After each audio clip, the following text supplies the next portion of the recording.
नमस्कार दोस्तों, बीजेपी के नेतृत्व में एनडीए तीसरी बार सत्ता में जरूर लौटी है, लेकिन इस बार परिस्थितियां काफी अलग हैं। पिछले 2 कार्यकालों के दौरान अपने दम पर बहुमत में रही बीजेपी को अब सहयोगियों की जरूरत पड़ने लगी है। बीजेपी के 2 प्रमुख सहयोगी दल तेलुगु देशम पार्टी यानी कि टीडीपी और जनता दल यूनाइटेड यानी कि जेडीयू है। इन दोनों ही दलों के नेता अब हिंदुत्व की पिच पर शॉट लगा रहे हैं, लेकिन बीजेपी से अलग हाल के दिनों का सियासी घटनाक्रम इसकी तस्दीक करता है। आंध्र प्रदेश के मुख्यमंत्री और टीडीपी के मुखिया चंद्रबाबू नायडू की पहचान टेक्नोलॉजी मैन की रही है, लेकिन पिछले दिनों उन्होंने पिछली वाईएसआर जगत मोहन रेड्डी सरकार के कार्यकाल में तिरुपति मंदिर के लड्डुओं में जानवरों की चर्बी मिलाए जाने का आरोप लगाया। दूसरी तरफ बिहार के सीएम नीतीश कुमार हैं, जिन्होंने अयोध्या में राम मंदिर की प्राण प्रतिष्ठा के 8 महीने बाद पत्र लिखकर प्रधानमंत्री नरेंद्र मोदी की पीठ थपथपाई है। नीतीश कुमार ने पत्र में अयोध्या की तर्ज पर सीतामढ़ी का विकास करने की अपील की। वे चाहते हैं कि मां सीता की जन्मस्थली पुरौना धाम में बेहतर सड़क और रेल मार्ग दिया जाए। नीतीश ने सीतामढ़ी से अयोध्या तक special Vande Bharat express train चलाने की भी मांग की है। हाल का यह घटनाक्रम क्या जेडीयू और टीडीपी की खुद को बीजेपी जैसा दिखाने की कोशिश है या फिर कुछ और? द इंडियन एक्सप्रेस ने बीजेपी सूत्रों के हवाले से लिखा कि पार्टी का एक धड़ा इसे गठबंधन सहयोगियों की अपना हिंदू सपोर्ट बेस एकजुट रखने और बीजेपी द्वारा उनसे दूर किए जाने से रोकने की कोशिश के रूप में देखता है।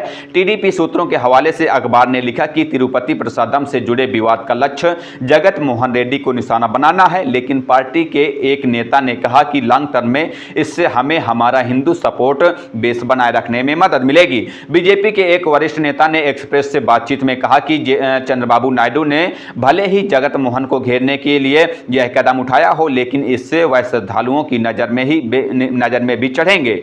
उन्होंने कहा कि जब आप जगत मोहन रेड्डी को घेरने के लिए इस मुद्दे को उठाते हैं तो बीजेपी में वे लोग भी हैं जिन्होंने वाईएसआरसीपी के नेता के साथ मधुर संबंध बनाए रखे हैं।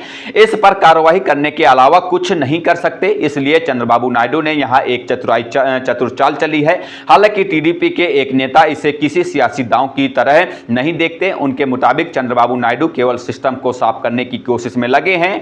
इस नेता ने कहा कि टीडीपी हिंदुओं के बीच अपने सपोर्ट बेस में इजाफा नहीं कर सकती, क्योंकि उसे पहले से ही समुदाय में काफी समर्थन प्राप्त है, लेकिन निश्चित रूप से हमें यह देखना होगा कि हम उन्हें खो न दें। टीडीपी को पवन कल्याण वाले फैक्टर का भी ध्यान रखना है। आंध्र प्रदेश के डिप्टी सीएम और जनसेना पार्टी के नेता की बीजेपी से अच्छी बनती है। तिरुपति लड्डू विवाद उठने के बाद पवन कल्याण ने खुलकर हिंदुओं के पक्ष में बयान दिए हैं और 11 दिन की प्रायश्चित दीक्षा कर रहे हैं। टीडीपी नेताओं के मुताबिक पवन कल्याण ऐसा करके एनटीआर यानी कि पूर्व सीएम और टीडीपी के संस्थापक एनटी रामा राव की बराबरी करने की कोशिश कर रहे हैं।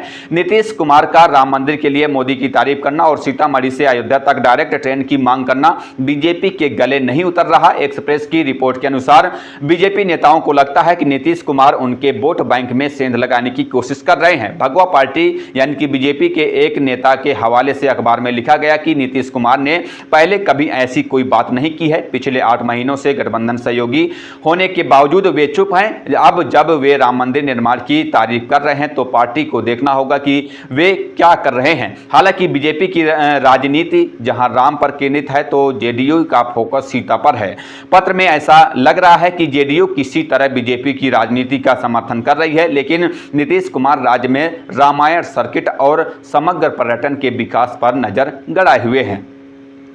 बहरहाल इस खबर पर इतना ही। आपकी क्या राय है हमें कमेंट करके जरूर बताइएगा। मिलते हैं किसी नई खबर के साथ, तब तक के लिए बहुत बहुत धन्यवाद, शुक्रिया।